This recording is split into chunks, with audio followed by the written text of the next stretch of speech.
10:06 and time for the Saturday special with Michael Zwerling. Griffin Queener. Yes. May I ask you a personal question? Yes. Yeah, go for it. Okay. Do you believe that KSCO, as a privately owned radio station, should practice censorship on a grand scale? No, not at all. Why not?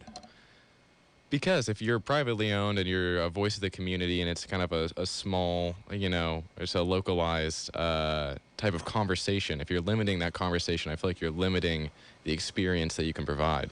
Okay.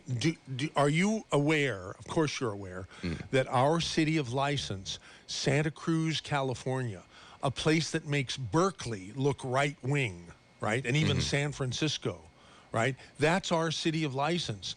And people over the years have complained that we don't adequately represent the views of our city of license, which is largely left-wing. Yeah, well, I mean, I don't disagree with that, but I don't see anything wrong with that either. We don't keep them out. We encourage them, but not too many people tend to call from that perspective. Okay, all right. That's a little tease for the show that we're going to do. Before we get into that, we have to get Dave Michaels. You're here, Dave. Good morning, MZ. How are you?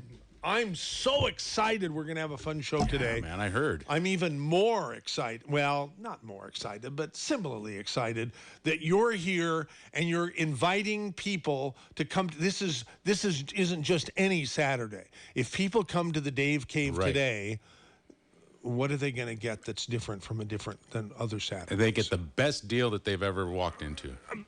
And does it have everything to do with how the vibes that they put out and whether you like the way they part their hair? That's what I like. Right. As always, MZ, if I don't like them, I charge them twice. Okay, good. I charge them double. Okay. And so most people bend over backwards to make sure that you like them, right? I mean, I guess, we always got good deals out there, MZ. The more willing you are to work with us, the better deal you're going to get. Okay. That's what we do. I'm so happy to see you for another reason, Dave Michaels. It's the 26th. Oh, yeah. Oh, my God. Do we have plenty of inventory there? I hope not. I'll make your list. No, okay, good. We're really, really low. Oh, okay. As a matter of fact, I only have 4 canisters of BTT left. Oh, my God. That might discourage people from coming.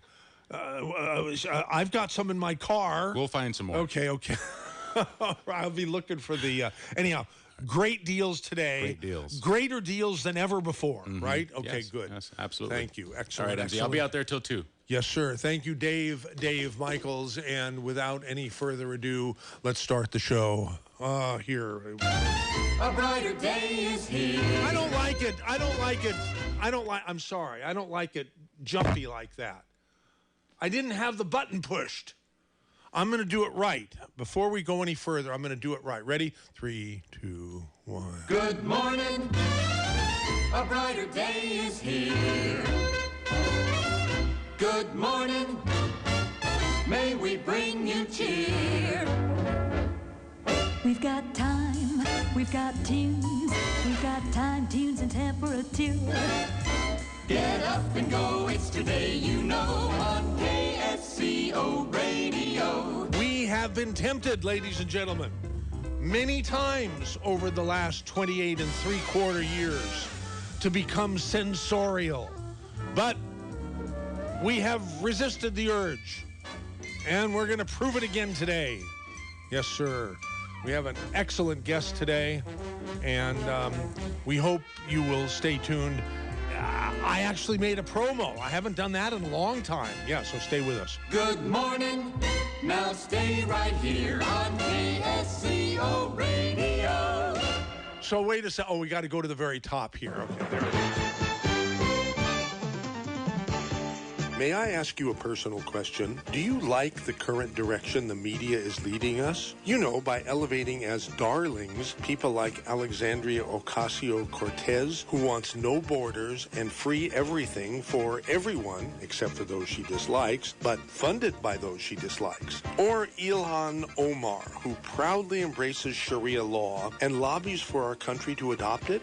Even though under Sharia homosexuals are oppressed and killed, women are abused and forced to wear the hijab, and she is unapologetically anti-Jewish. Well, both AOC and Omar are welcome anytime to appear here on your favorite radio station, but don't hold your breath. That will happen anytime soon. Laura Loomer is the no-nonsense antithesis to both AOC and Omar, and she is running for Congress in Florida to become the first member of Congress to drain the swamp from within, and makes no bones about it. Meet Laura on the next KSCO special this Saturday, 10 a.m. to 12 noon, right here on Showcasing People with Cojones Radio, FM 104.1, AM 1080, and KSCO.com.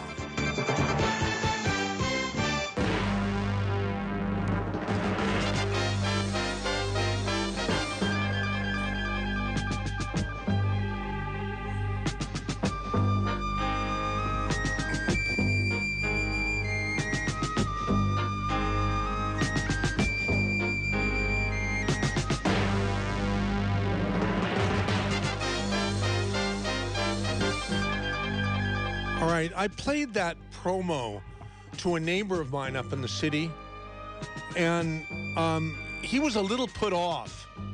He didn't think I should say cojones, in reference to a woman. What do you think, Griffin Queener? I think anyone can have cojones.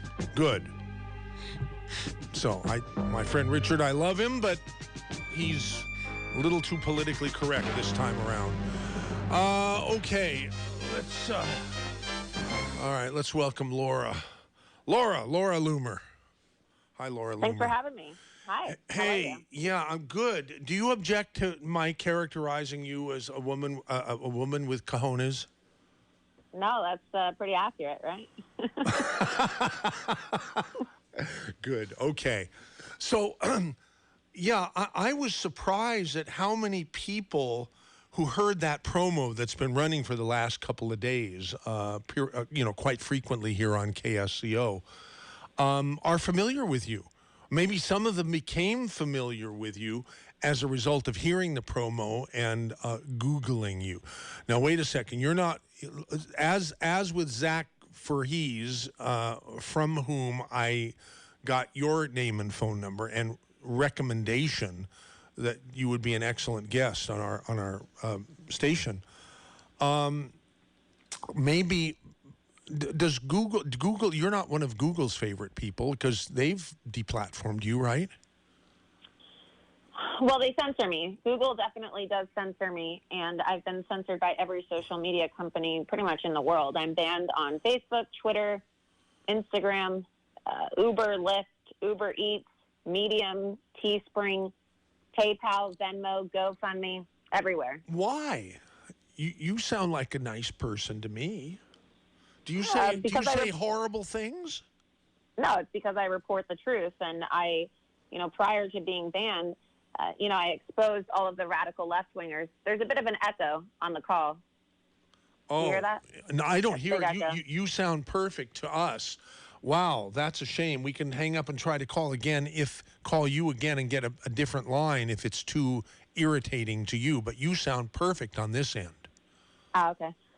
Good to know. No, it's just a big echo. But yeah, I was exposing the left, and I used to work for Project Veritas, and I know that Zach was one of the whistleblowers with Project Veritas and, of course, helped expose Google and their attempts to censor conservative Americans. But I was undercover working for Project Veritas for about 3 years, embedded within the Hillary Clinton campaign, exposing fraud and, just election malfeasance, voter fraud, all types of corruption.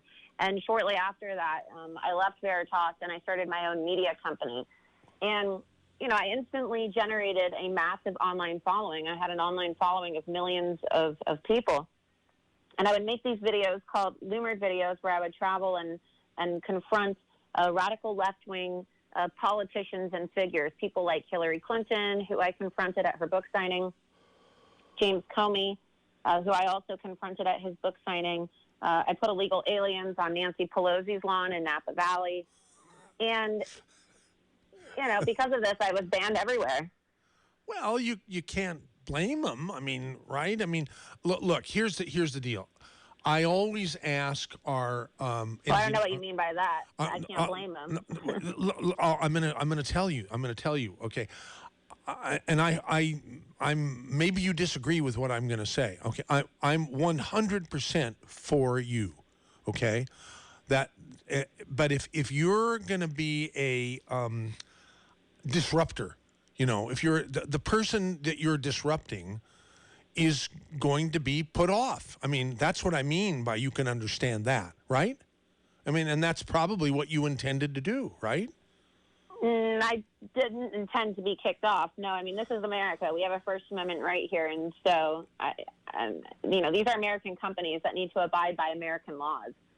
So they shouldn't be censoring people. They shouldn't be shutting people down for, confronting and exposing anti-Semitism. So I wouldn't agree that, my intention was to be shut down. Yeah. Oh, okay. But what I'm saying is it wouldn't surprise me that people that you are embarrassing and shaming react negatively toward you and want nothing to do with you. That's just. Well, yeah, of course that's what's going to happen, right? So it's an expected reaction from these people, but it's wrong. And especially wrong because what they did to me was absolutely criminal. And, there was a report that came out in January by the Wall Street Journal that found that the Council on American Islamic Relations, which is a designated terrorist organization, actually lobbied Twitter to ban me. And so not only are they shutting me down, but these social media companies, which are located in your state of California, in Silicon Valley, they're taking these backdoor private meetings with radical left-wing organizations and groups like CARE, which is designated as a terrorist group. They're meeting with the SPLC and the ADL, and they're shutting people down and silencing them at the request of these individuals. Right. Okay. I need to relate a story to you and to our audience now that was a source of great stress to me back in the mid-'90s. Now, there was an internet then, and I think I had an email address in 93 or 94. It's the same email address that I have now, mz@ksco.com. But back then, you remember in 1995, they had the Oklahoma City bombing. Mm-hmm. And we decided to interview members of the Citizens Militia.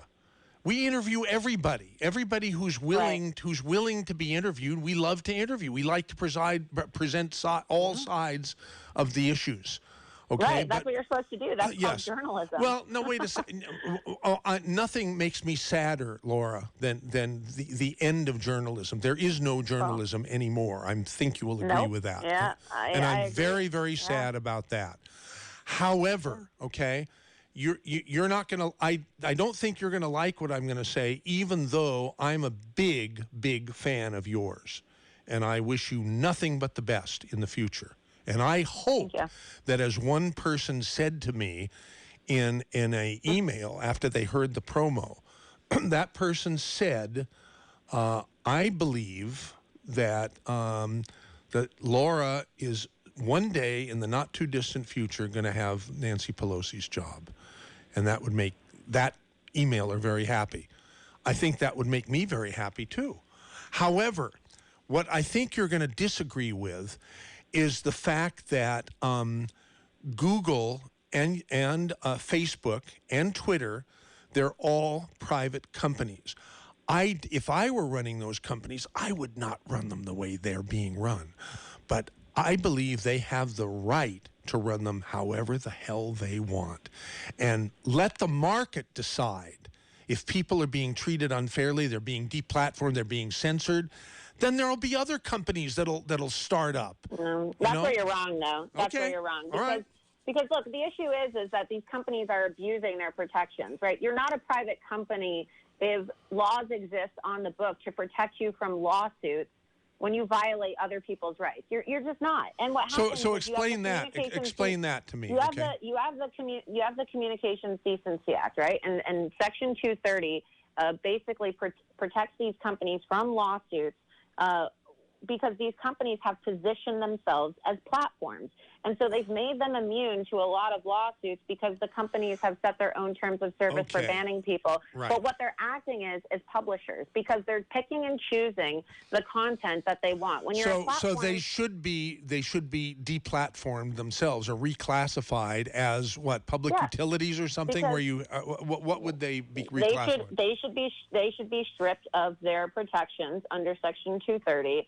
And they should be treated as publishers, because they shouldn't be receiving legal protection to violate people's rights and interfere in elections the current way and the current, which is the current process and the current thing that these companies are doing. I couldn't agree with you more. And that thinking back to my interview about a month ago with Zach Verhees, the Google whistleblower, he didn't. That's pretty much what he said. And so, I'm all for. And then you said too, let the market decide. There is no market anymore. There is no free market to decide whether competition can spring up, because these social media companies are so powerful, more powerful than the president himself, that they themselves have controlled the market. They've taken over. And so they kill all competition, which is why attorneys generals from all 50 states have filed antitrust investigations into these companies, because whenever a new platform like Gab or Parler or some other alternative social media platform tries to spring up, Google removes it from the App Store. They threaten to sabotage people unless they remove people like myself and others. Look what they've done to Gab and the founder of Gab. Look what they're doing to the founder of Parler, which is another alternative social media platform. They sent the CEO of Parler a letter saying that if he didn't ban me from the platform, that they would ban him from the Apple App Store. So there is no market, because these companies have become so monopolistic that they're killing off all competition, and they shouldn't be allowed to do this. Wow. I can't argue with that. We haven't even opened the phone calls now, but there's somebody, Mike in Monterey, who wants to talk about the promo. I'm going to put Mike on, even though we haven't officially opened the phone lines. Mike, welcome to the Saturday Special. You're on with MZ and Laura Loomer. What's up? Hey, thank you very much. Interesting to hear Laura and her issues there. But I called about the promo because I was listening to it, all week, and you've got this deal about Omar. They're saying that she wants to implement Sharia law. And so I got on Google, and I'm looking around and trying to find some quote that says something like that. I'm just wondering if you can back up that statement. It's just what I believe. Maybe I shouldn't have been so forceful with that. Somebody else brought that up. Somebody else that I was talking. Oh, I know who it was. It was Jonty, our director of digital operations. He said he heard the promo. He says it's a good promo. It'll get a lot of people to listen, but it might not be the most accurate promo in the world. And he specifically brought up what you're bringing up now. She does, though. But I mean, it is accurate, though. She does want to implement Sharia. That's what I believe. And where did I get that? Did I read that anywhere? I read that. I got that by listening to her, and seeing the way she dresses. Maybe I'm just reading into things that aren't there, but Laura thinks I'm not. Laura thinks I'm right on. And you, what do you think? By the way, if you Google, I need to tell this little story. I need to what's that word? Divest, not divest. Whatever the word. Go off in another direction for just a minute. I came very close to canceling the interview I did with Zach, the Google whistleblower, about a month ago, because half hour before the scheduled program, it was like 9:30 or so on Saturday, the 28th, I decided to Google him.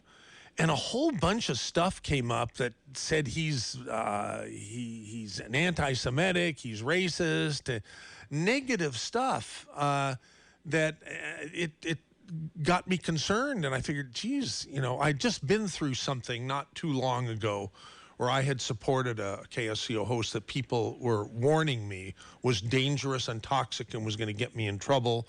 And if that person had anyhow, I'm not going to go down that road, but I was smarting from that episode. So I almost pulled the plug on that interview with Zach, and I figured, no. Let's have the interview first and see what happens. And it turned out that I can't remember. It was at least 10 or 15 years that I got so many kudos, so many compliments for a particular program. It hadn't been in 10 and 15, 20 years. I hadn't received that many accolades. And so I called him up afterwards and said, I almost canceled the show, and I wanted you to know, I wanted to share with you. I'm very happy I didn't. And he said, well, where did you check me out? And I said, Google. He says, well, duh, they don't like me. I felt really stupid because, of course, Google is going to say bad things. That's what they do, right? So why should I be and so I got on Bing, and I got on one or two others, and there was none of this negative stuff that percolated to the top. It might have been in there somewhere, but nothing that I saw. Anyhow, I'm very happy that I interviewed him, and as a result of that interview, it was Zach who connected me with Laura, who's on today. So, and anyhow, Mike in Monterey, sorry if you don't think that it's accurate, but it's my radio station, and I played it anyhow. So. Well, so you can say whatever you want, Michael, free speech for sure, but it just ruins your credibility when you say things that just simply you're not able to back up. Well, Laura will back it up for me. Laura will back it up for me. She knows. Well, great. Point us to a quote, or she's a public official. There's tons of public record. Point us to something that backs that up. All and right. then we can all look at it and go, yes, you're right. So today is a perfect example. Here in Florida, where I'm actually running for Congress, Ilhan Omar is speaking at the CARE banquet. CARE stands for the Council on American Islamic Relations, okay? They describe themselves as a Muslim civil rights group, but they've been designated as a terrorist organization in the United Arab Emirates. And here in the United States, during the Holy Land Foundation terrorism trial, you can look this up, federal judges found that there was ample evidence that showed that CARE financially supported Hamas, and they are a Muslim Brotherhood entity.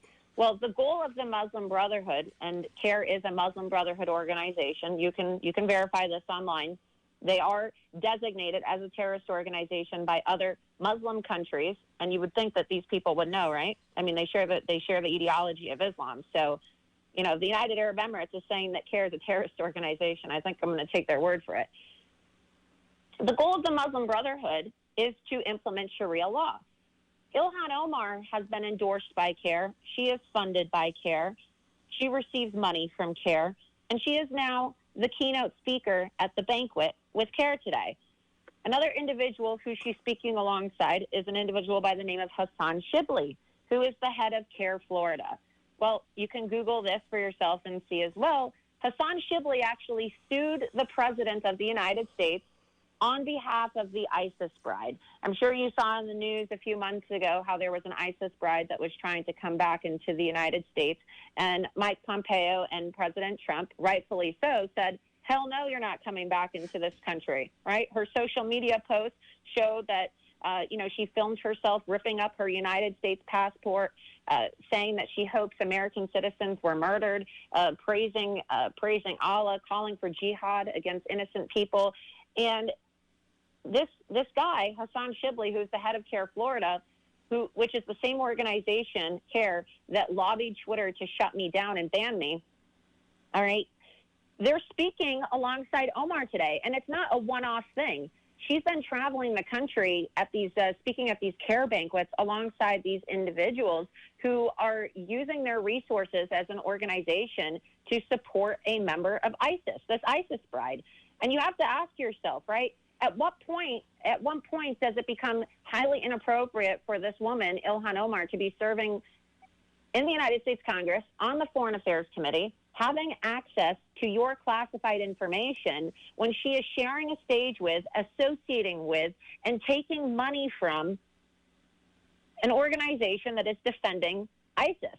In order to take on a client, right, an ISIS bride, you have to have communication with your clients. And so these people who are going to be in a closed-door banquet raising money for and celebrating Ilhan Omar, supporting her campaign, probably telling people today to donate to her campaign for Congress, to support the Congresswoman. These are the same people who are having regular communication with an ISIS bride, right? And probably other members of ISIS, too, since that's her circle. So, you know, she is definitely pro-Sharia. You wouldn't be associating with this. You know, to wear the hijab is a public demonstration that one supports Sharia law, right? The only reason why Muslim women would wear hijabs is to show that they are Sharia compliant. There's no reason to wear a hijab in the United States of America. Okay, we're a free Well, you've country just here. offended a bunch of Muslim women all over the United States, and I see them driving around the Bay Area all the time with the hijab on because that's part of their culture and religion, and that's incredibly right. And Sharia, offensive. it's not offensive because Sharia law is at the heart of Islamic law. Sharia law is Islamic law. You can look it up. You know, I don't know how You don't wear a knowledge hijab is because about you believe in Sharia law, though. That's just offensive. Sharia law is Islamic law, and unfortunately, we've come to a point in our country where the mainstream media doesn't want to report the truth anymore, and they want to distort, you know, the truth about Sharia law and what goes on inside Islamic centers across the country. This is why they're not reporting on Ilhan Omar's associations with CARE. And the fact that she's going to be sharing the stage with an individual who has been defending a member of ISIS today. I mean, this is a problem. Do you not find it to be problematic that a United States Congresswoman who has access to your classified information is having a banquet, having a fundraiser with an organization that is defending ISIS, with an organization that has been found to be supporting Hamas? I mean, do you not have a problem with that? I have not researched it, so I don't know. But I do have a problem when you say something that just is demonstrably not true in a promo. What did I say right now that isn't true, though? Maybe you ought to do some more research. I haven't researched what you've said, but MZ said something that just is demonstrably not. I will. You should, and I would really. Hey, Mike, just to show you what kind of a guy MZ is, I've already given you 10 times more time than you deserve. Goodbye. Okay, Liam in Seaside about censorship. I guess I just censored that last ass, you know, but sorry, that's what I can do, and I'm going to do it if I feel like it. He's shoving me into a corner and making me be defensive, and all I'm saying is what I believe, and I let him say what he believes, and my guest Laura very eloquently laid it out for him, and he wasn't listening to a word that she said. He has his own idea that what I said is false and what I said is true. And everybody with a brain knows it. Hello? Lime, you're on. Liam, whatever your name is. Yeah, it is Steve. I don't know how they got Liam after that. You're 1,000 feet from your phone. Is this better? Much better. Go ahead. You're on the air. Yeah, thank you, Mike. This is Steve Lightfoot. I'll be brief and relevant. Right now, speaking of censorship, I just realized, not crying wolf, but I was in denial myself twice. In high-speed accidents, Obama tried to take me out in the last several years. Now, it's on my website. Now, that's an important story. Is the president trying to kill Steve Lightfoot? Yes, it's okay. Yeah, but please don't move and don't hijack the program. Some other time we'll do. Nick in Boulder Creek agrees with Laura. Okay, I'm going to let you stay on for the rest of the time because I'm so fair. Go ahead, Nick. You're on. All right. So just so you know, MZ, not MJ, you're my favorite guy. This lady is spot on. I mean, I'm listening to her, and when she explained CARE and that American guy was, I don't know where he was from, but arguing with her about CARE. She laid it out to him. Dude, it is beyond correct. I am Lebanese. You and I spoke in the parking lot the day you hit that car hit you or whatever. And, you know, and you're Jewish and I'm Lebanese and we're supposed to hate each other, right? But see, that's not the way that the world works, okay? The people actually get along. It's our governments and it's the extremists.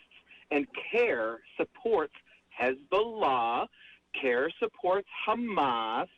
CARE supports these people. And in fact, they are a proponent of Sharia law. And when she said that the women who wear the hijab are proponents of Sharia is correct. But see, the problem is people automatically assume Sharia with anger and hate and beheading. Those are the extremists. Sharia means you're following God's rule, which the Muslims say that you're supposed to cover your head in public, okay? Orthodox Christians, the original church, said that women cover their head in church so that men don't look at their hair. It's a distraction. But the bottom line is this. She is correct about Ilham Omar. I have been listening to this woman for 2 years now. And if you hear what she says in her own words, I don't know how you could disagree with this lady. And then censorship, a long time ago, I think it was last year, somebody said, Google was doing what they do, the shenanigans that they're doing. And I kind of noticed that. YouTube is just as guilty. So I went ahead and I got that DuckDuckGo, and I changed it on my phone so that I don't even look at Google anymore. I go straight to DuckDuckGo. And then every once in a while I'll check Google, I'll cross-reference it, and automatically it's all negative, comes up about Trump. I looked up troop withdrawal or something of the sort of Trump, and it gave me every negative thing about Trump and every positive thing about Obama. And I was like, I don't care if they're going to give me negative and positive and give me like both sides of the story, but they're hiding the truth. And that is true censorship here in America.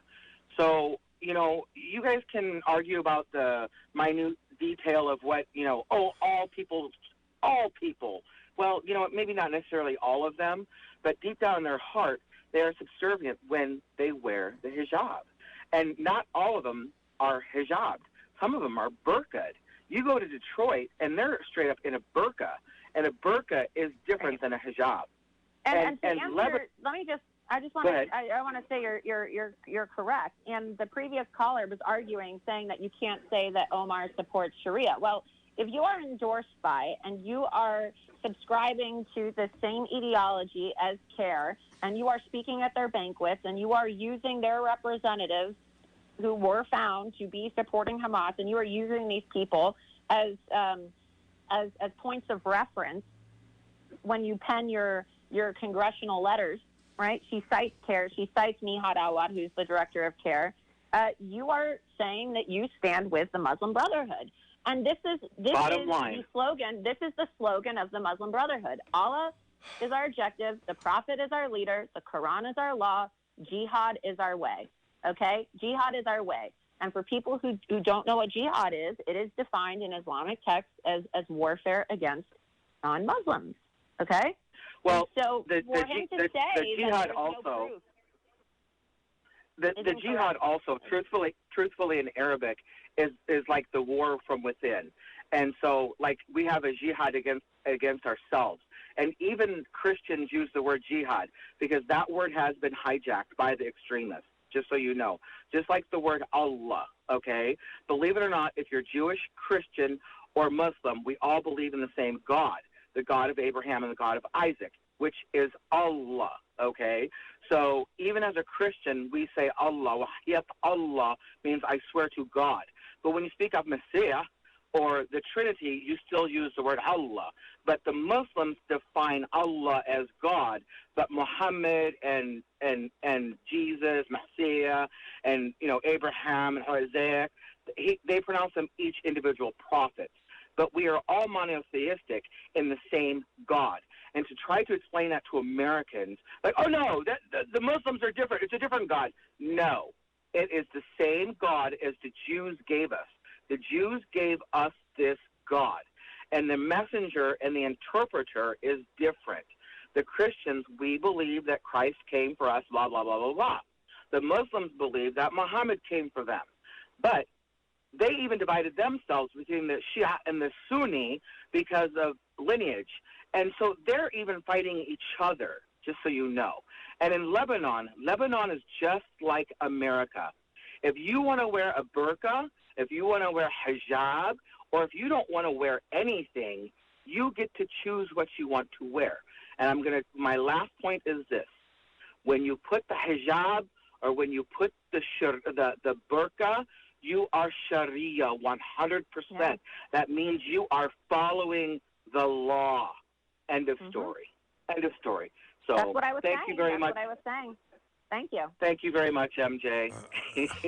Not MJ. You're you know what you're doing to me. You're having fun, and I'm beginning to understand it. Okay. I love you. I love you, man. I do. I'm a little slow. You really open up this mic to both sides of the story here, and you do. And I mean, yes, you have your opinions, but we all have our opinions. But that doesn't mean you don't respect others. And I've really noticed that on our side is we tend to respect others' opinions.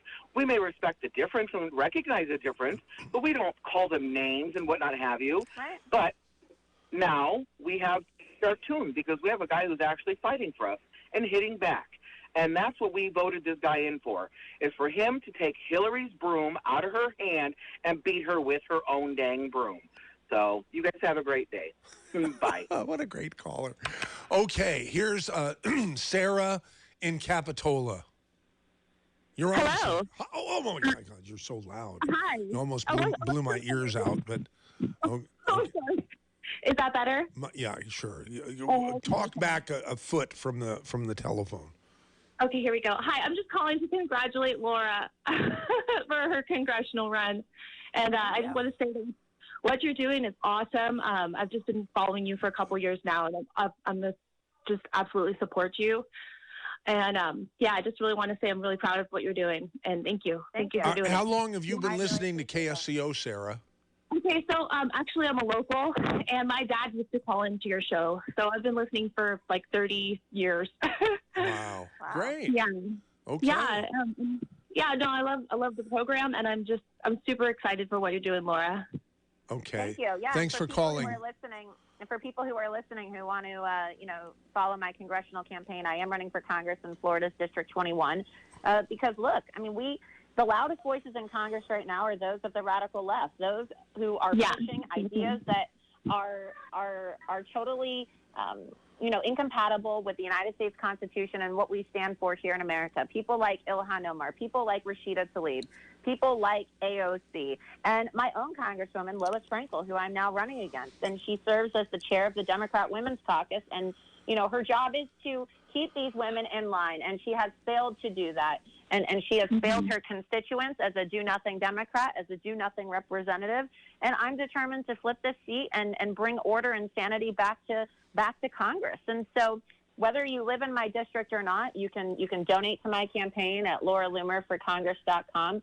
As you know, I'm at a total disadvantage compared to every other candidate in the country because I'm banned on social media, banned on every platform. Even my own bank temporarily shut me down, and PayPal has banned me, GoFundMe has banned me.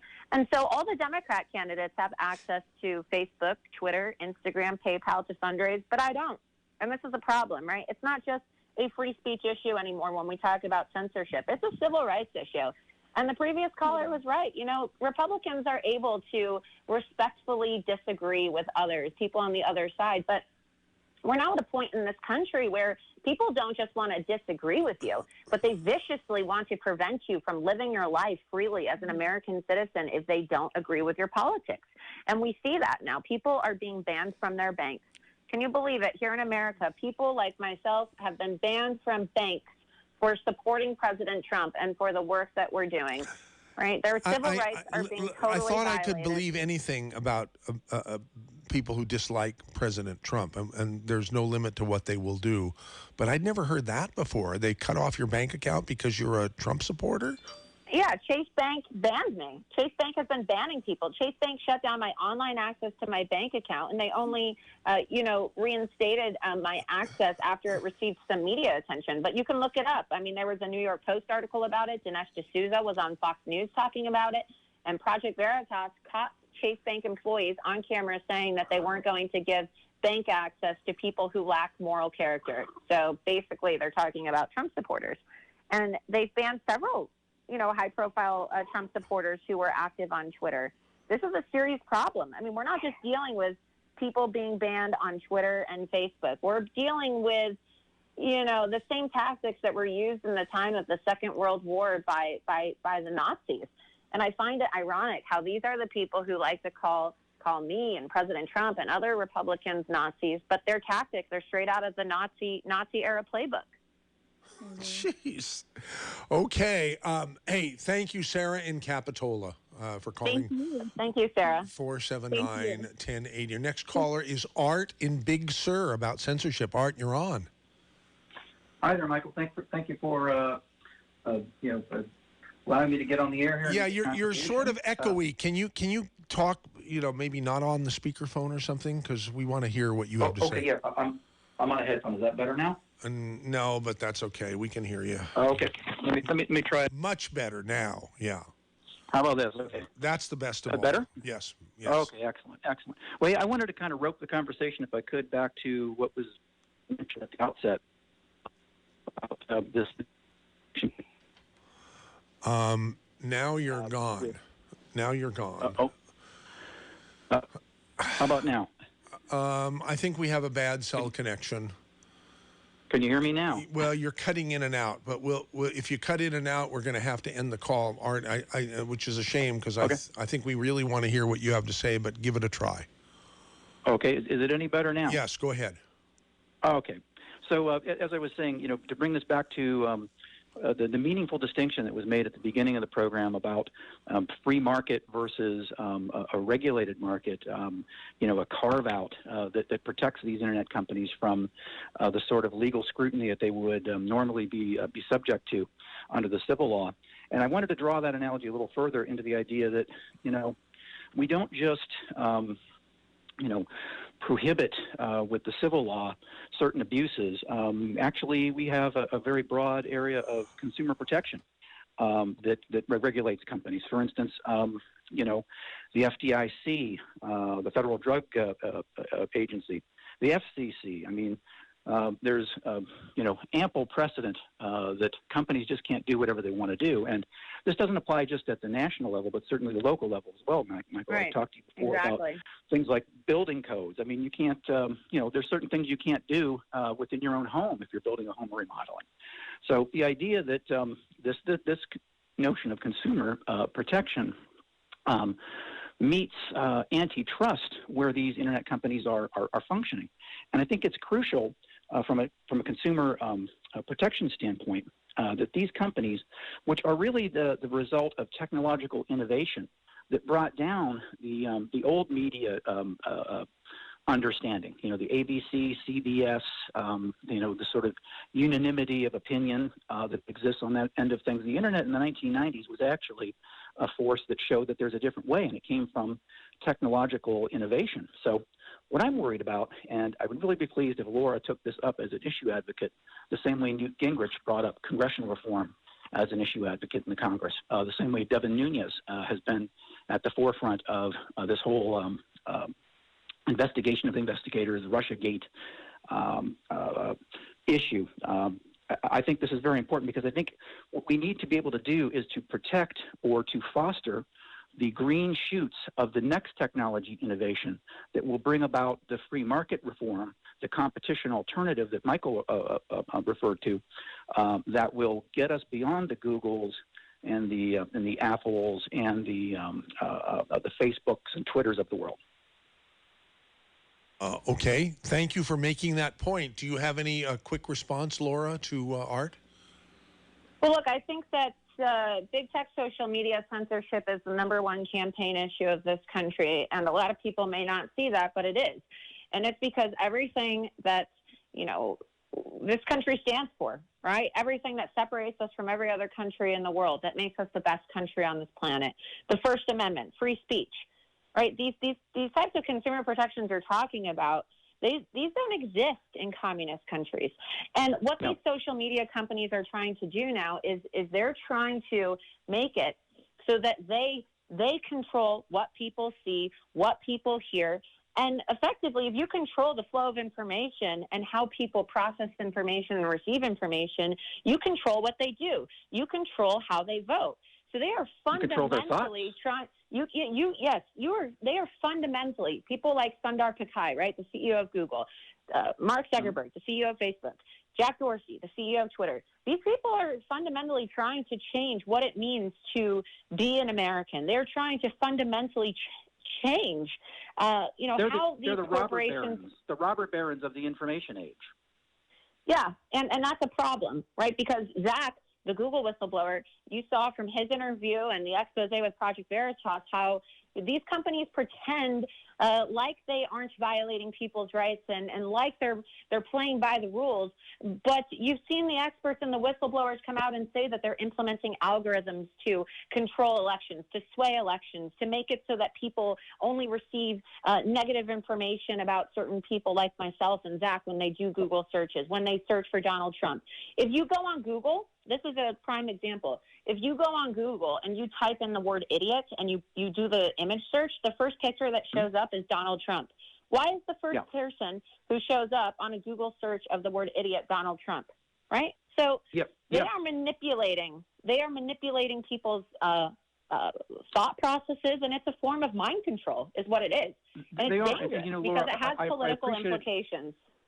But they are, Laura, and I appreciated your analogy to it as a civil right, because if free speech is going to have any sort of substantive meaning, then it has to be protected, and it has to be protected against these, as I said, the robber barons of the information age, people who would seek to thwart free speech and nullify it, and thus vitiate free thinking. Oh, you're correct, and that's what they're trying to do. They're trying to create a generation of people like the first caller who think that, if Google doesn't tell me this, or if I don't hear about it from the news, you must be wrong and you must be spewing disinformation. But who gets to decide what is and what isn't disinformation? Right? A cabal is it Mark Zuckerberg? A cabal it's of billionaires in Silicon Valley. Yeah, exactly. It's a cabal of these billionaires in Silicon Valley who all happen to be Democrats and mega donors to Democrat candidates in the Democrat Party. Why is that? Well, and that's why you have such hostile reactions from people like the first caller who think that they're right. And unless Mark Zuckerberg or Jack Dorsey or Sundar Pichai or fake news CNN tells them otherwise, right, they must be right. Their idea must be right. Of course the media, of course the social media companies aren't going to be, generating search results that show, in fact, Ilhan Omar is pro-Sharia and she hates Jews. Of course they're not, because if you look at Omar's FEC report, her top donors on a breakdown of employees within corporations are companies like Apple and Google and Facebook. Go look it up. Look it up for yourself. And Jewish names in there probably also, which I don't understand. How many Jewish people are lefties? I just don't understand it. But that's still a true statement, unfortunately. Yeah, hey, I listen. find it interesting. I find it interesting how he says he Googled Omar Sharia and didn't see anything. Well, when Google and Apple are Ilhan Omar's top campaign contributors, and you can verify that by looking at the FEC report, of course nothing bad is going to show up about Ilhan Omar, right? Just like I'm Jewish, and if you type in Laura Loomer on Google, it will say I'm a white nationalist or I'm a white supremacist or a Nazi. How is a Jew a white supremacist or a Nazi, right? But I'm suing Google. I'm suing Twitter, Facebook, Twitter, and Apple. I thought you're not allowed to do that, and that's why you want to have them reclassified as publishers, right? Well, I'm suing them. You can sue anybody. I'm suing them. I have an antitrust case that's going to be heard. I'm talking about they're protected. So if somebody were to orchestrate a murder on Facebook, right? Facebook necessarily couldn't be sued. Just like the telephone companies, right? They can't be sued if somebody orchestrates a murder and they're using an AT&T phone line. You can't sue AT&T and say, "Oh, you were responsible for that," right? That's the type of protection we're talking about here. Sue Remington. Just like you can't sue Remington if someone uses a Remington firearm to. Those are the protections that they have. And the big thing is that you can't sue pharmaceutical companies. That's why they have billions of dollars in have you been injured in by so and so. But my lawsuit my lawsuit against these companies, I have several. One of them is an antitrust case. The other is a defamation case because Facebook, when they banned me on May 2nd, they labeled me a dangerous individual. They're not the FBI. They're not the CIA, right? They're not the police. They don't get to decide who is and who isn't dangerous. I've never committed a crime. I've never violently attacked anybody. So why am I dangerous? Why is it that ISIS has Facebook pages, but I don't? Right? And then they took it a step further and they changed their terms of service to say that it was okay to incite high severity violence and post death threats against people who they deem dangerous. So that's what I'm suing them for. They defamed me severely. Go ahead, Art, finish up real quick. We want to do one more call before the top of the hour. Real quick, Laura, maybe you can tell us some of the big guns that you might have behind you. Are you engaged with Judicial Watch or any of those others that have deep pockets? And no, unfortunately, a lot of conservatives are now scared of themselves being banned, and nobody really wants to speak out about it. So, gee, should I be scared about KSCO being banned from its YouTube channel and everything? Well, a lot of people are scared, and that's unfortunate because when you are scared to criticize individuals or corporations, then you know who really controls you, right? Yeah. And so these companies are now controlling politicians and organizations that otherwise should be standing up for me, and other Americans who are having their civil rights violated. Okay, Art, gotta go. Sorry. Sure. Thank you for your call. Wait a minute. Pete was going to be our next caller. Pete, are you there? Shucks. Pete wanted to say something about the first caller. I hope he'll call back. Dang, I don't know how that happened. A glitch in our system. Maybe that's Pete calling right now. Is this you, Pete? Yeah. Okay, good. I'm sorry you got disconnected, but we've only got two or 3 minutes to the top of the hour. Good morning. Good morning. I was just going to say, I want to give you just a perspective of a longtime listener, frequent caller, and somebody that goes to a lot of your sponsors and likes a lot of your sponsors. I thought I had a different take on the first caller. I thought, oh man, we're going to hear both sides of this story. This gal who I'm listening to is going to be able to present her case. This gentleman's going to present his case, and I'm going to really get an understanding of both sides of this. But then all of a sudden it turned to where you were over talking the guy. He couldn't speak anymore, kind of got real aggressive, and then you insulted him after it ended. I think if you listen to it again, I don't know. It really, I was kind of offended by it. I thought, okay. Oh, wow. Pete, thank you. Thank you for bringing that up. And if an apology is due, I hereby make it. Let me explain why I did. Just a second, Laura. I'm very, very cognizant of the way I behave on the radio. I'm a trustee of the public trust here as the licensee of a radio station. I like to think that I treat people with dignity and respect, and I think what you're suggesting is that's the last. I did anything but that with that first caller. I think that's what you're suggesting. I heard the promos, and I'm ignorant of a lot of this, right? I've learned a lot from your Google interview a few weeks ago, so I'm just trying to get educated. So I'm listening, and I'm like, okay, I'm going to learn some stuff today. I'm really going to hear it. He wouldn't respond to anything. Laura laid out what I wasn't smart enough or educated enough to lay out to the guy. With me, what I put in the promo was just is my emotional belief. Okay, Laura put that into perspective and backed up everything, and the guy just wasn't buying it. How much longer should I have let him on the air? Another 10 minutes? Another 20 minutes for the rest of the hour? Well, I made that decision. I decided we were wasting time with that guy, and I stand by my decision. How do you like that? Okay, I do like that, but as a caller being honest with you, I feel like there's still more that I haven't heard. I want to know both sides. I want and high 60s and the lows in the mid to low 40s. It's now 11:06 and time to return to the Saturday special with Michael Zwerling. Griffin Queener, are you having a good time with this show so far today? Yes, it's interesting. It's a good one. Okay. So we've got another hour. Yeah, I thought we were going to lose Laura at the end of the first hour, but apparently we've got her for some more. So let's start hour number 2 officially. Oh, hello, darling. I hate to hang up on you, but I'm sorry, baby, but I have to go. It's time for that wonderful record show. I'd love to visit, but you'll have to call back. KSCO has the inside track. Well, as with just about every KSCO show, we're going to play it by ear with the callers, but I do want to cover a whole lot more with Laura than just 1 or 2 issues here.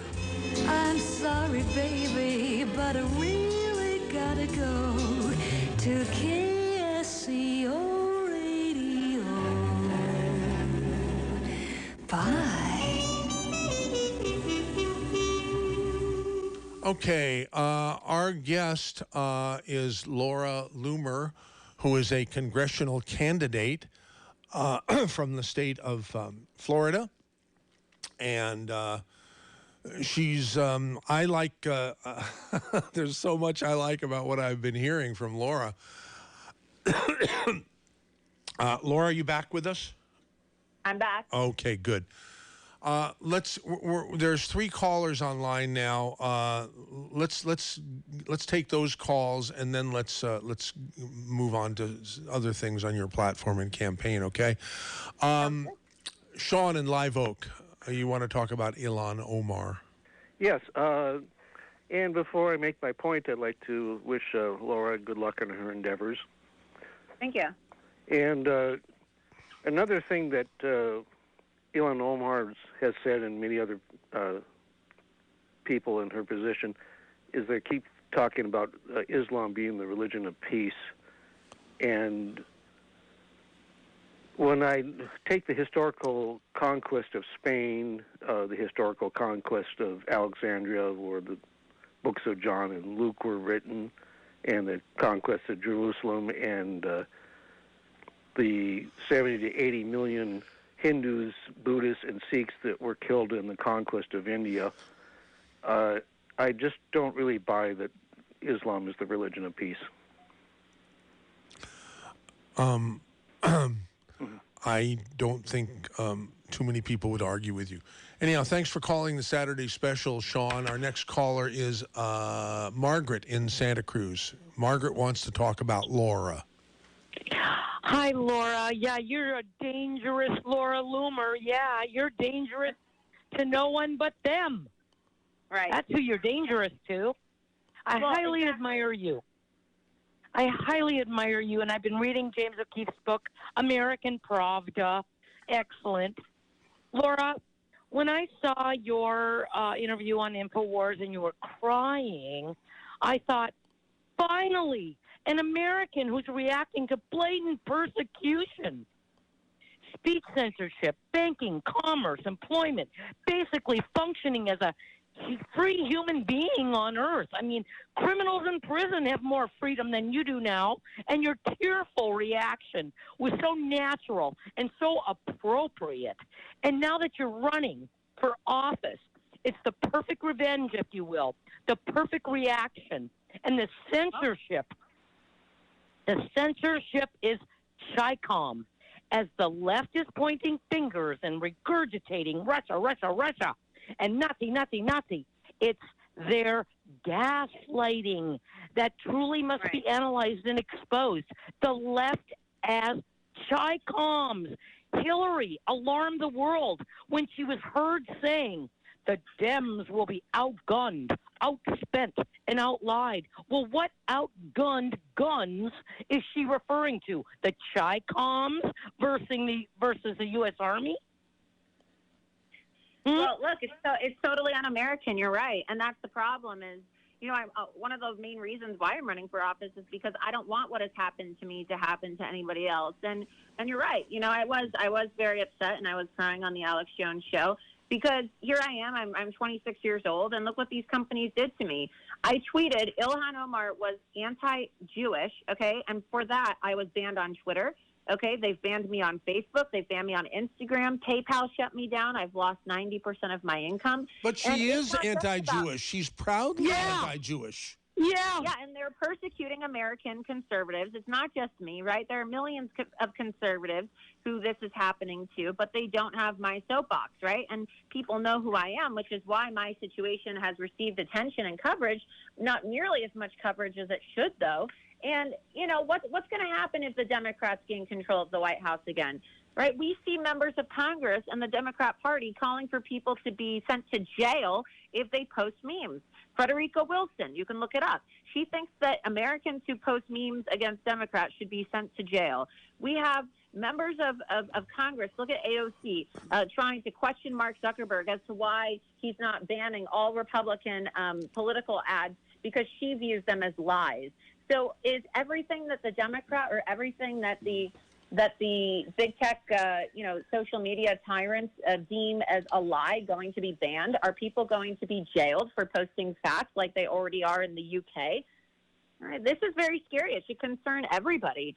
And we're headed down the path that the Chinese government has taken, because what has happened in China for many years is now coming to America. And it's already happening here in America to some scale. This idea of a social credit system where, you know, you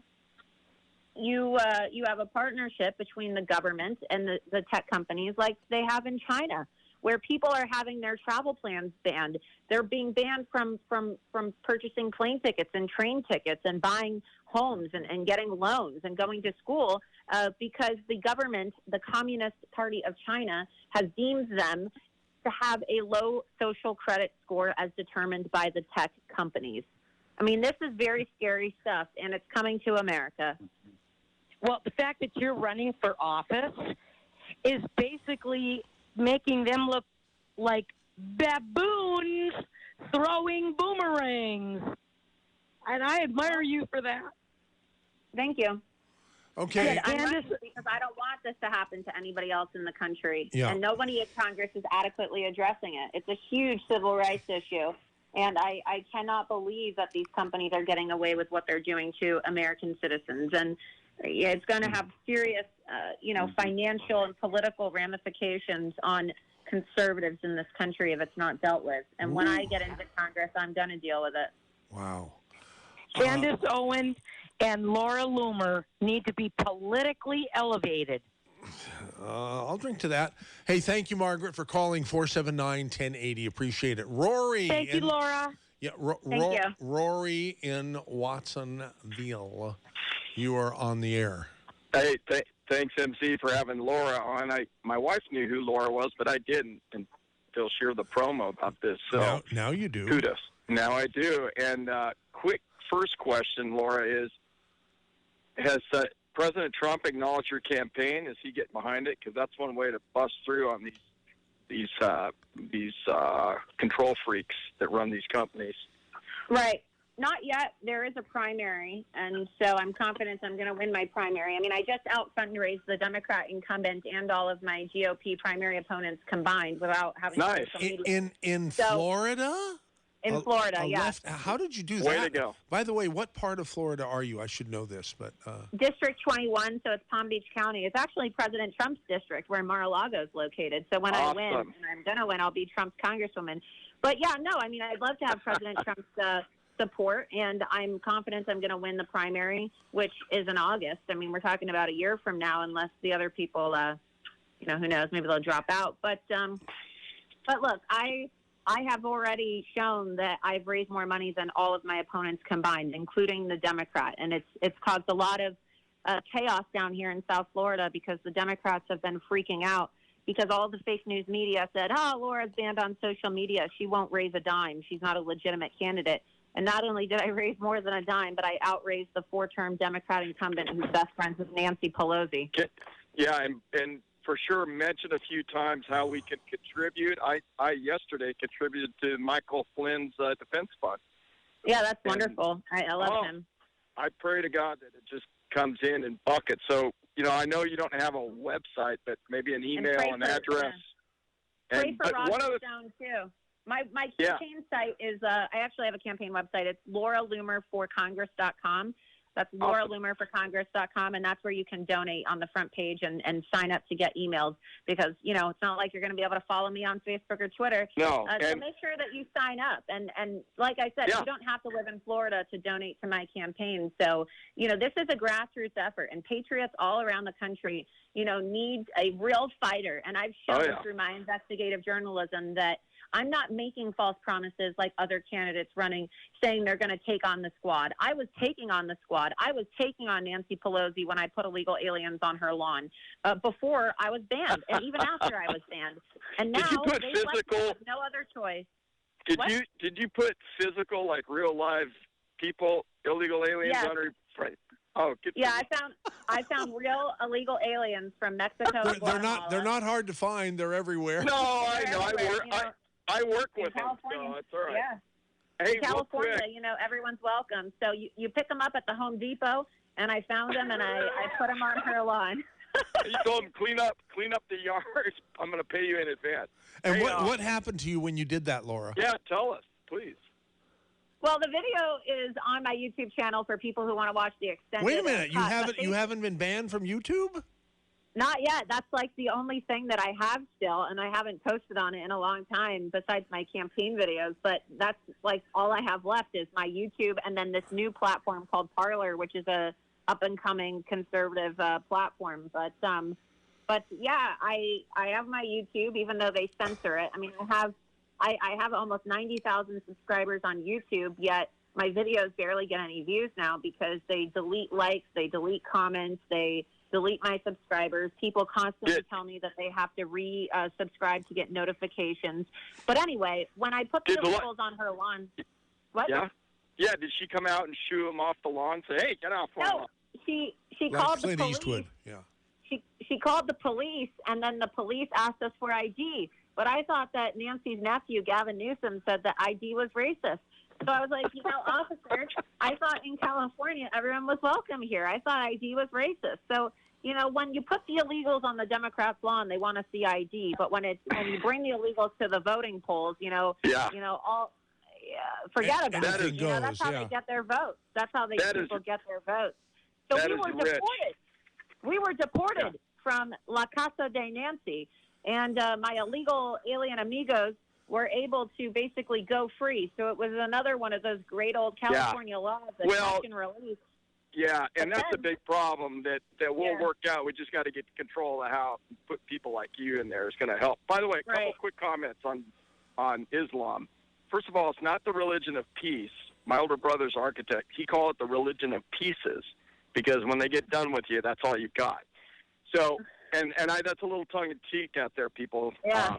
Don't get bent out of shape. The other thing is, how can Omar take an oath to defend the Constitution on the Quran and be and be in what's the word I'm looking for? I mean, her oath is to Sharia. How could she take an oath to defend the Constitution when her real loyalty is with Sharia law? And for those out there, and the first caller, I forget his name, Sharia law, go look at what it is. It's antithetical. That means antithesis. Antithetical to the U.S. Constitution. They cannot coexist together. There is a war. Just like your one caller talked about Alexandria, Vienna, Spain. The Moors or the Muslims were in Spain for almost 800 years. Okay? Right. So it's not a nice, let's get along and sing kumbaya. When they get numbers, they drop the hammer. And look at Lebanon. You had an earlier caller. Look at Lebanon. They used to be a very free country with Muslims, Christians, and Jews. Very open. American University in Beirut. In fact, Steve Kerr's father was a professor there and was murdered by jihadists. A lot of people don't know that, even though Kerr's kind of a lefty. But it's not a nice situation. It doesn't belong in the United States. In fact, if it was up to me, if you can't take an oath to the U.S. Constitution and renounce Sharia, I wouldn't let you into the country. I'd say, no way. You're not fit. Well, and that's our right and responsibility to do that as American citizens. We're not all immigrants. That's another line of hogwash. Well, we're all immigrants. No, we're not. My family's been here 4 generations. Okay? I'm a citizen, and we have a right to determine who comes and for what reasons. And we need to take a stay on immigration until we can assimilate and get a handle on the mess that the lefty globalists have given us. And thank God for President Trump. So with that, I will sign off.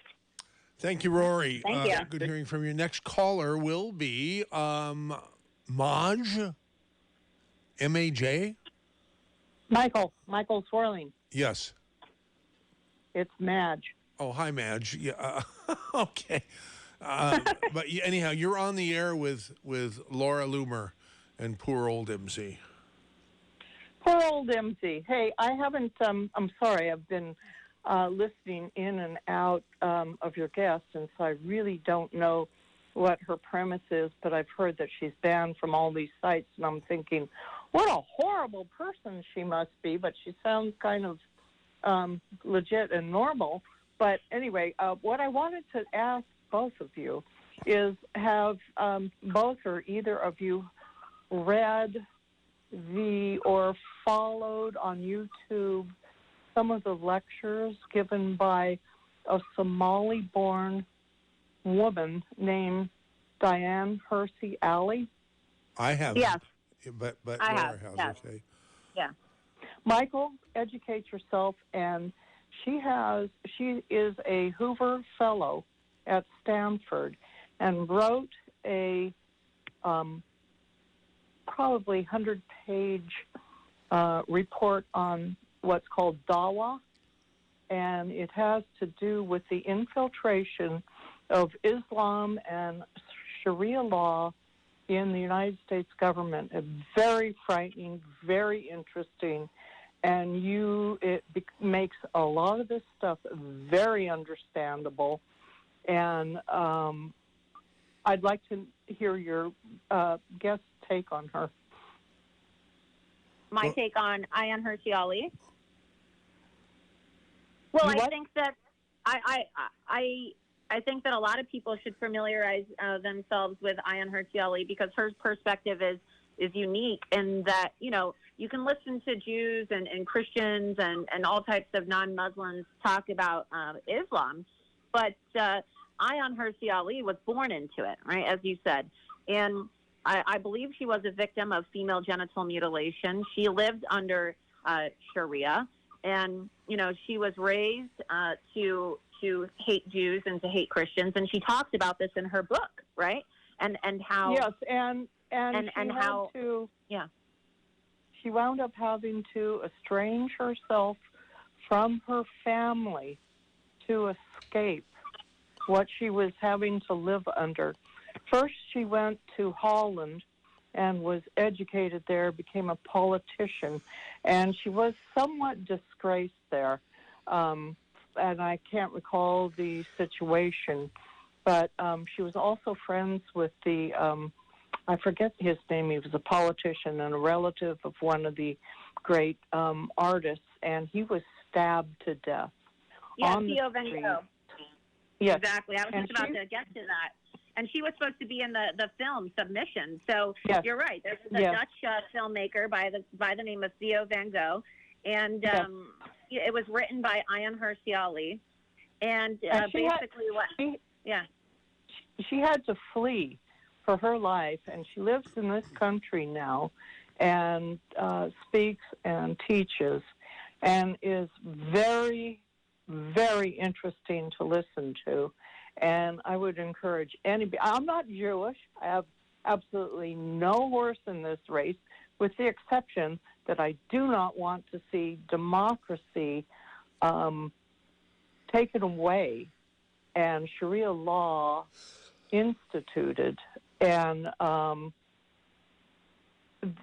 as one of the callers just said, the two, Islam and Sharia law and democracy, are antithetical to each other. And anyway, I will go now, and thanks for having this program, MC. Very enlightening. Yeah, thanks, Madge. Appreciate it. Our next caller is... Anyway, I will go now, and... we have to draw... For some reason, Next caller is... Hey, Lucas, turn down your radio, Lucas. For some reason... Okay. You're on the air now, but only. Hey, Lucas. Jesus. Hey, look, guys, especially people who have been listening to KSCO forever. If you're on hold, turn down your friggin' radio. You don't need to listen to it. You hear the radio show when you're on hold, okay? Lucas, go ahead. Okay, did I make a mistake right here? Yes, you did, but I'll forgive you. What did you call about? All right, I'm so sorry. Hey, I'm so happy to have someone that is actually running against Democrats and that is actually raising more funds than everyone else. Is that what I heard earlier, or no? Yeah. In the tradition of Donald Trump. Yeah. Because, as long as you stay on the bandwagon of Donald Trump, all he's trying to, in my opinion, all he's trying to do is fight for the people, not the government. Exactly. And I appreciate that, and I it's so, I hear all these people who say, well, Trump is bad, and, here's what it is, and it gets real old every single day. And so when I actually hear people like MZ and yourself who are saying, you know what, Trump is not bad, he's actually trying to fight for the people. I appreciate that. I say more than that. I say he's the best president we've ever had. He's got more balls than anybody. The guy's amazing. The other day I called in the other day and to one of the hosts and the host was saying, well, all he would need to do is do a national address to the country. And I was like, what are you talking about? The mainstream media is not going to give him that time of day. I hate to say that. They would, because they know it's good for ratings. I disagree with that. Well, but do you? Yeah. Okay. Go ahead, Laura. What do you say, Laura? Well, yeah. Look, I'm a big time Trump supporter. Have been since day one. Like I said, I was undercover with Project Veritas. During the race exposing Hillary Clinton. But that's why they banned me. And the previous caller said, oh, here I am thinking that this woman must be so awful if she's banned everywhere. Well, that's what they want to do. They want to silence people who are genuinely pro-Trump, pro-America, anti-deep state, people who really, don't want to line their pockets like these traditional establishment politicians have done, at the price of the American people and their constituents. I want to represent the people of District 21. I have always been anti-corruption, and that's what I dedicated my career to as an investigative journalist until these corrupt people shut me down. And that's why they banned me. So, you can see how these people are shaping narratives, and they're controlling how people think, because of course you're going to think somebody is a bad person if they're banned everywhere, right? Because what kind of heinous crime or what kind of heinous thing would someone do to be banned? But that's why this is so dangerous, is because these companies are now labeling people who they disagree with politically as dangerous, banning people who they disagree with politically as dangerous. And that's going to take a toll on our constitutional republic and really the integrity of our election process. It's what they do to Trump on a daily basis. Well, what becomes very dangerous is I have two sons that actually work in the computer industry, okay? One works for Apple, makes a lot of money, okay? I have another one that works for Kronos, okay? And he makes good money, okay? The bottom line is that when you have people like Google and all these different websites, like whoever, Facebook, okay? It's people, all these politicians, they'll pay a lot of money so that they'll be the first one that pops up on the pop-up, okay? But then, when they don't do it, nobody can keep track of that.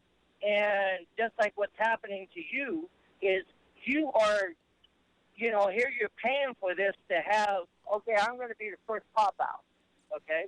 And it's not happening. And you're like, what's going on here? I'm paying a lot of money, just like Trump does, okay? And you're putting, next thing you know, the Democrats, they have the majority of these pop-ups, and next thing you know, all Democrats believe whatever they see at first, and then after 5 minutes, they're like, I don't need to look at the computer no more. I already got all my facts. They don't have the facts; they got the lie. is what we got. Good points made, Lucas. Right. Thank you for calling All right. the You have a Saturday great day. special. Bye. Okay, so there goes Lucas, and here comes Steve in Santa Cruz, who wants to talk about propaganda. Steve, you're on. Hey, can I sort of swing the subject matter over to the feminist left? I don't know. What do you think, Laura? About? Our current caller wants to swing wants to start talking about the feminist left. Well, I mean, what about them? Yeah, I mean, they're disruptive. I mean, look what they're another group that spews dangerous propaganda that has real life consequences. Don't you find it so funny? And I want to bring up this one case of that Representative Katie Hill. Isn't she a representative from California, if I'm not mistaken? And she's a Democrat who rallied against Brett Kavanaugh, falsely accused him of rape, said he shouldn't be allowed to be sworn in as a Supreme Court justice. And now this representative has been found sexually grooming her staffers on the taxpayer dime, having these weird sexual relationships, like these bisexual relationships with her husband and her campaign and her office staff on Capitol Hill. And then these nude pictures of her brushing her staffer's hair while she's naked, and then she gets a pass. These are Can I interject something real quick? Yeah. I've got to say, you've got to see this movie, The Red Pill. I've seen it by Kathy J. I've seen it. It's a phenomenal movie, and it exposes this whole myth about women not getting equal pay, because men, get this, MZ, 94% of men die in the workplace. Men are responsible for 94% of workplace deaths. 99.9% of men have died in the last 4 wars, starting with Korea. 4 out of 5 suicides are men. I mean, it's you've got to see this movie, The Red Pill. I've seen it. Well, now I'll see it, that it's been recommended by Steve. Steve, thanks for calling the Saturday special. I do appreciate it very much. There goes Steve, and here comes David in San Francisco. David, you're on the air. Yeah, how are you, Michael? Man, I'll tell you, that previous caller, I can't understand where he was going with that. If he's saying that men have been suckered into doing wars for kings and evil tyrants for years, how does that equate into women not getting paid an equal amount for equal work? It just doesn't, injustice doesn't equal getting, just because somebody was unjustly treated in one hand doesn't mean that we need to continue injustice. And as a matter of fact, any true fiscal conservative knows that women start a lot of businesses. And if you start paying them a fair amount, then they'll be able to start a business and create jobs and be able to save and be able to invest in the community, and that's a good thing. So the fact that women are being starved and that basically if women are 50% of the population, that 50% of the population is being starved, every true American should be horrified by that. So I don't understand his logic. But I was spurred to call when you had an earlier caller talking about the Moors and Islam. I don't know if you know it, but much of the horrible rhetoric that's coming out of Islam is put together by the Saudis' private religion. It's called the Wahhabists. And they're the Hey, David, listen, I want to keep this with Laura here, okay? Because her time is valuable, and we want to. Can you address a question to her or a comment or something? I'd appreciate it if you could. Well, where do you stand on taxation with representation? You're a candidate. I'm sorry, I can't really hear you very well. Can you repeat your question? You're a candidate, right? Yes, I can't hear what you're saying. Can you repeat? There's a lot of static. It seems like your radio is on. Can you repeat your question? Where do you stand on taxation with representation? Well, look, I believe that taxes in this country should be lowered. I support the president and the tax policies that he's set forth. And I think that the American people are really being taken for a run.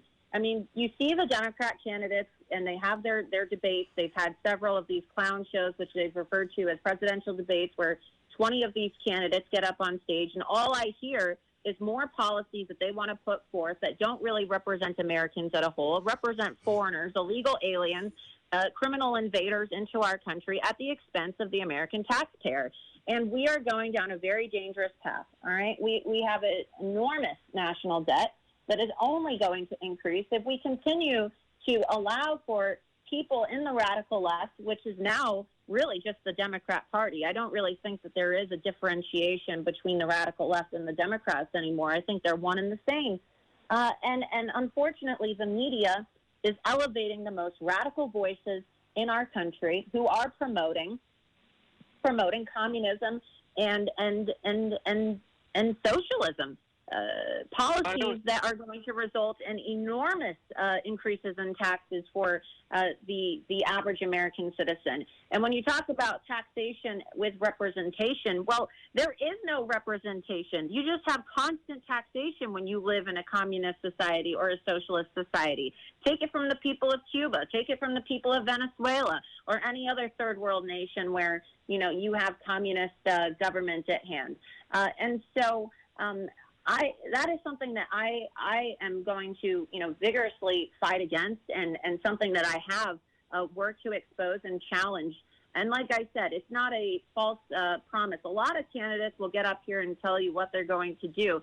I've already shown the American people through my proven track record as an investigative journalist. These are questions and hard-hitting things that I've asked the most radical members of our government on video. And this is why, precisely, they banned me and shut me down and have been working to malign me. I mean, well, there are people... Are you saying that you're against taxation with representation? No, what I'm saying is that I stand with the president, and what I'm saying is that I oppose increases in taxes that are being proposed by the Democrats and, like I said, the most radical members of our country and government right now, members of the radical left. And what I'm trying to relay on this call is that there is no adequate representation being put forth right now by this isn't just a problem with the Democrats, right? We have members of the Republican Party as well who have failed their constituents, okay? And the point is that the American people are being grossly taxed, and their tax dollars are going towards policies. Look, this is a show out of California. How many more policies are going to be drafted by your representatives that favor the illegal alien, the illegal immigrant, at the taxpayer's expense? And so there is not adequate representation already as a whole. And hopefully, you know, I'm kind of, you know, not really understanding where you're going with this because I'm answering your question. But, well, the fact of the matter is that the whole purpose, the whole reason why supposedly there's taxation in this country is to pay for services that the representatives in their district, representatives of the United States House of Representatives, are supposed to be, you know, representing the people of their district. They're supposed to be promoting policies and legislation that is, you know, favorable to their constituents. And unfortunately, what we're seeing right now is these representatives in Congress are getting six-figure salaries. They're being paid over $170,000 a year, and for what exactly? For what exactly are these people being paid, and for what exactly are the American people being taxed so much for? And so, you know, we need more people in Congress like myself who are going to work in the interest of the constituents and not just for this luxurious congressional salary. Well, if you're keeping up with the time value of money, you realize that 100-something thousand is nothing. I'm old enough to be baby boom. I remember when the minimum wage would give you 22 hours at minimum wage would buy you 1 ounce of gold. Now, that was in 1968 when the baby boom was kicking into the workforce. It was $1.60 minimum wage, February 1968, and the ounce of gold was $32 an ounce. That comes to 22 hours to buy 1 ounce of gold at minimum wage. Now, if you were to divide today's ounce of gold by 22, your minimum wage would be closing in on $70 an hour. Right, and let's get real here, though, right? I'm talking about the salary of your constituent. They get a salary of about $177,000 a year. And so that's how do nothing. You explain that? Yes, you're right. How do you explain somebody like Nancy Pelosi, who is the Speaker of the House, going to Congress on a congressional salary of $177,000 a year and being worth $200 million? Clearly, these people are going to Washington to get rich. They are not going to Washington to adequately represent their constituents and to be a United States representative. Because if they were, Nancy Pelosi wouldn't have made a career off of her service as a representative. She wouldn't be worth $200 million. And you seem to be good at math, right? You just did a whole lot of math on this call for us. So explain to me how you have somebody like Pelosi who goes to Congress and works for 25, 30 years on a salary of $177,000 a year, and how does she become worth $200 million? Oh, I don't. I'm no fan. I'm no fan of Nancy Pelosi, but the fact of the matter, and I'll she's not the only one, though. She's not the only one. There's a whole lot of representatives in Congress right now who are simply going to get rich. People who like to tout these socialist, communist policies. People like AOC. She is no socialist. She's Wall Street. If she's interested in $22 million, she's no socialist. She's no communist. And don't even pretend that she is. But let me test the original Constitution on you versus today's version. In the original Constitution, it said that we, the people, would get a congressman for every 30,000 people. 30,000 per congressman. In 1914, the same crooked Congress that gave us the Federal Reserve also suckered us into topping off Congress at 435 members. So now, instead of getting 30,000 people per congressman, we're over 800,000. There is no way that we can get honest representation when we're fighting among 800,000 to get the ear of a congressman. Do you believe that we should get back to a 30,000 per congressman number? No, I just think that people who are elected to office need to do a better job of reaching out. I do believe that through town halls, and I do believe that with the power of technology and what we have now, that there isn't an excuse for representatives to not be able to reach the people in their district. I think that it's laziness. I don't really think that most Americans know who their congressperson is. And look, if people, the constituent and both the lawmaker have a role in this, you need to, as an American citizen, make an active effort to be involved in the political process. You need to make an active effort to find out who your representative is and to be an informed voter, right? So it's the job of the representative and the citizen. But I think that David, listen. To the we have a number of phone calls and not too much time left. So thank you for calling, David. Our next caller is going to be Josh in Santa Cruz. Josh, welcome to the Saturday Special with MZ and Laura. Hello, MZ and Laura. Hi.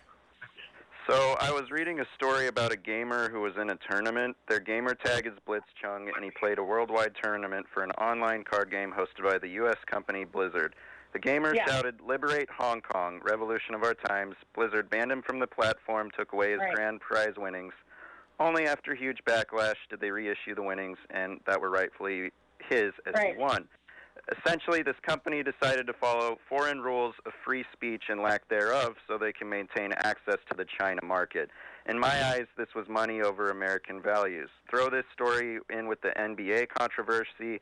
It seems that this fear mentioned previously is quite valid that you guys had. So with that said, what are your thoughts on this matter, Laura and MZ, and what are some specific ways you could see similar antics such as this take place in America in the near future?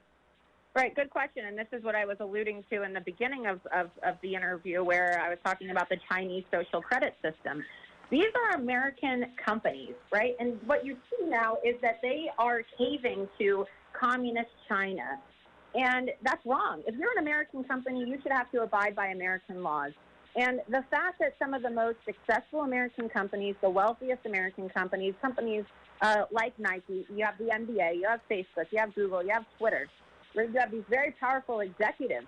These are multi-billion-dollar companies, okay, that are known worldwide. And then that becomes an issue of branding, with the United States of America. These are globally known American companies. And when we start letting people down around the world, people like the protesters in Hong Kong who are looking to constitutionalists here in America to speak out against the human rights and free speech violations that are taking place against those people and their fight for free speech, it's wrong. And I think that these companies ought to be held accountable.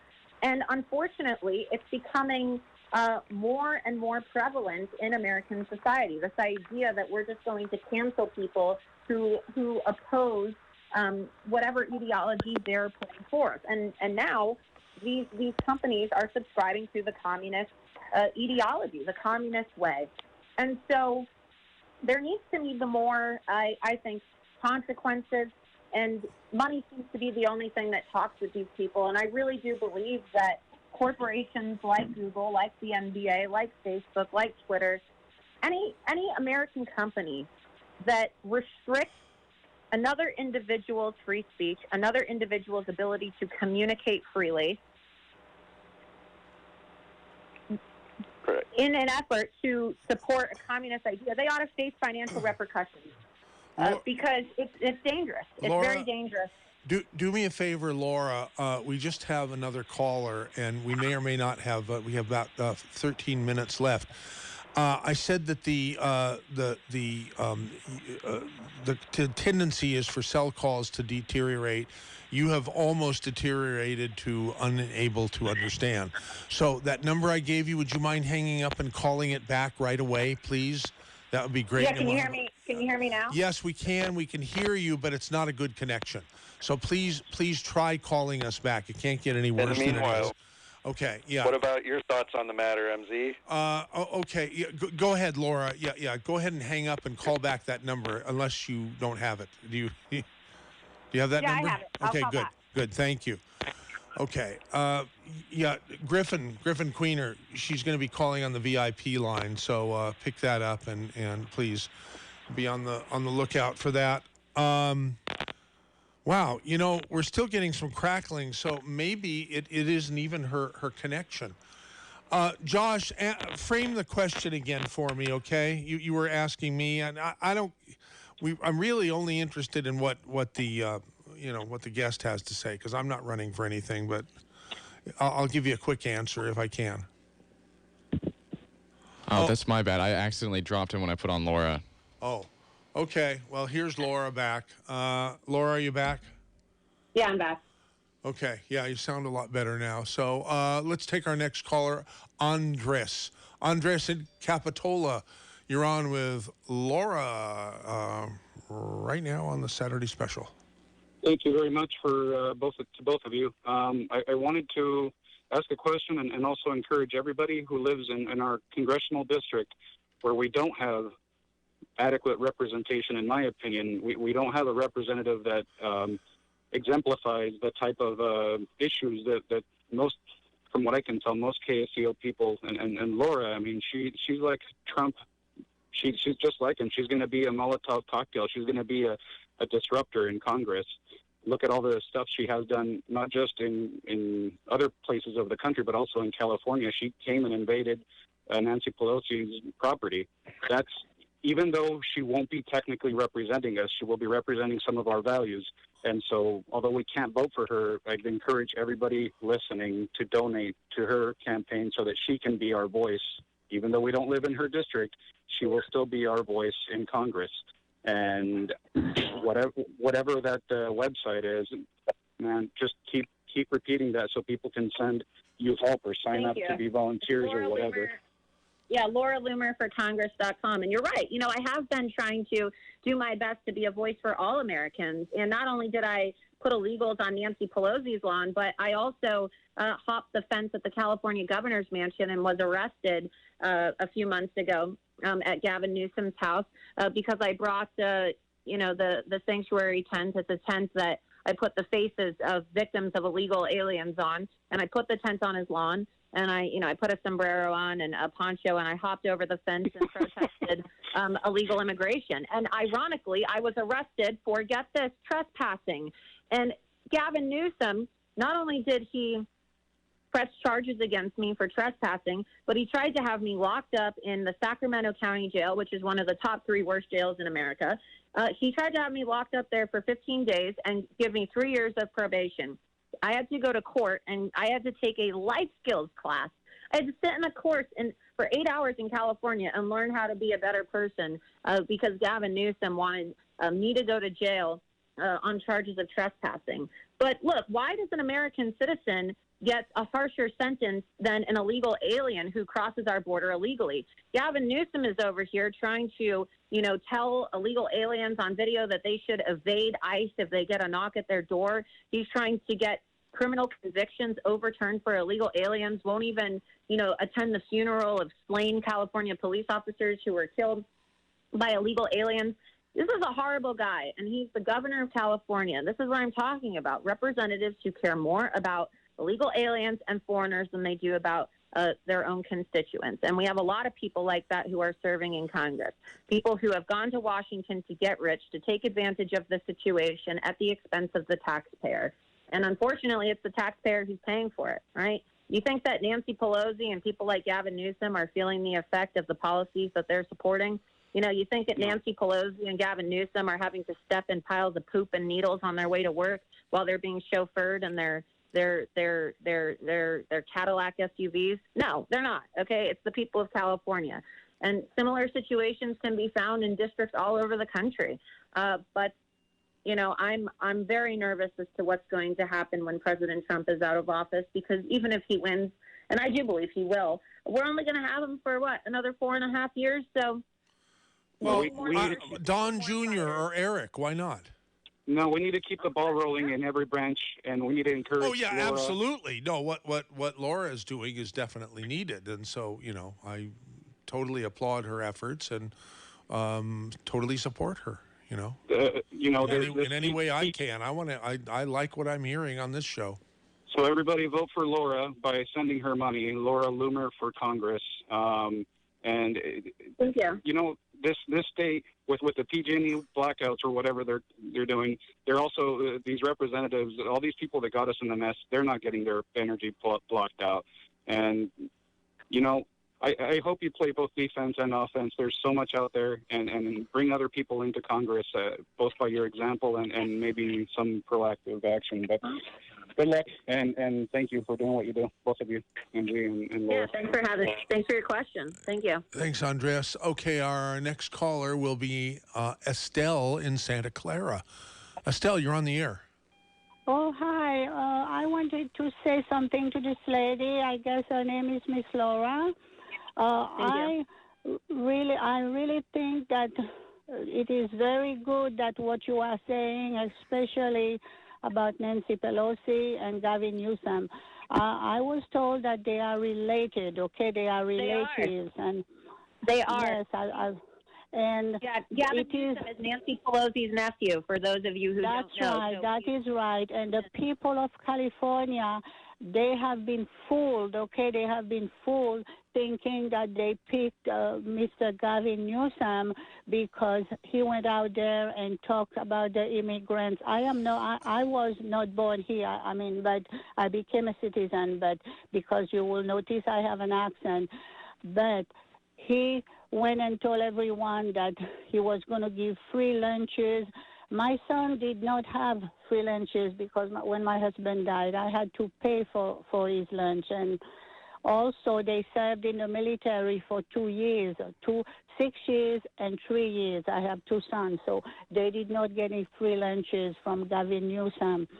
And I think that when it became the homelessness, I've worked with them for the last 9 years now.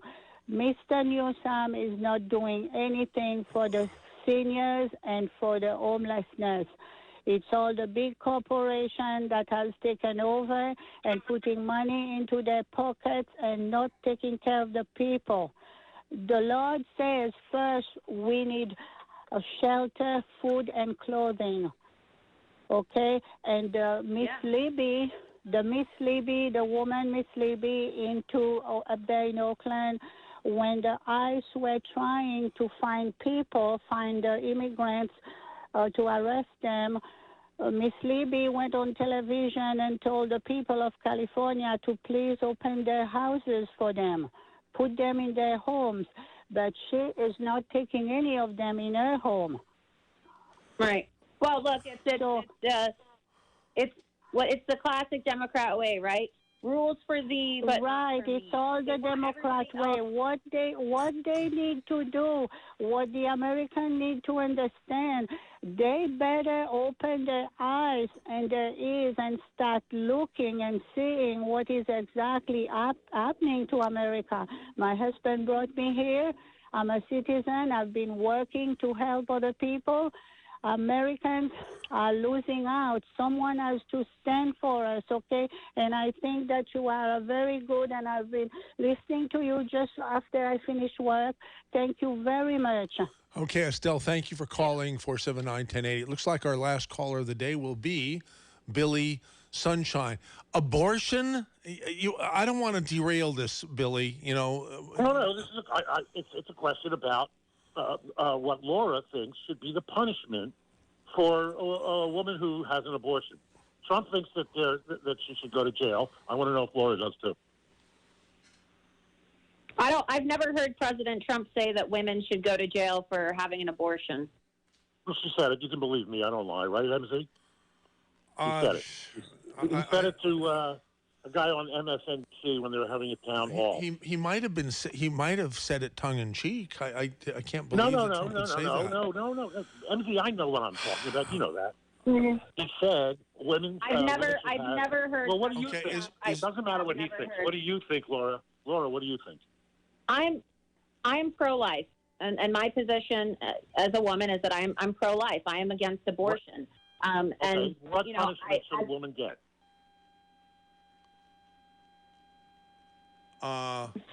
If you're asking me if I think that people should go to jail, yes.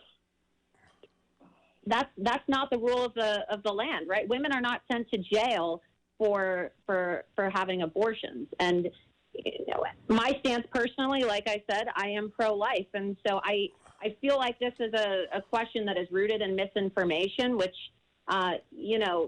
because Donald Trump has never said that people should be jailed. Sweetheart, it's not true. Okay, we're not gonna settle this. Besides, it's the end of the program here. Until I hear it myself, but I've never heard President Trump say that. I've never heard President Billy, Trump thanks for calling. We're at the end of the show here. There's less than a minute left. Laura, all the best to you. My position, thank you. I just want to clarify my position. Of course, I am pro-life. I stand for the sanctity of life. So I've never heard President Trump say that. And if I'm wrong, then you have my email. You can send me an email. You can go to my campaign site and you can send me that information. But I've never heard that, and so I'm not going to entertain that. Okay, thanks for being a great guest today. And something tells me we're going to be hearing more from you. Okay, hey, that's it for the Saturday special. Tune in next week. I think we'll strive to have another good Saturday special.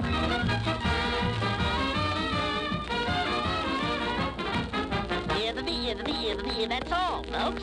You're listening to KSCO, KSCO, KSCO, KSCO, KSCO, KSCO, KSCO, KSCO, KSCO, KSCO, KSCO.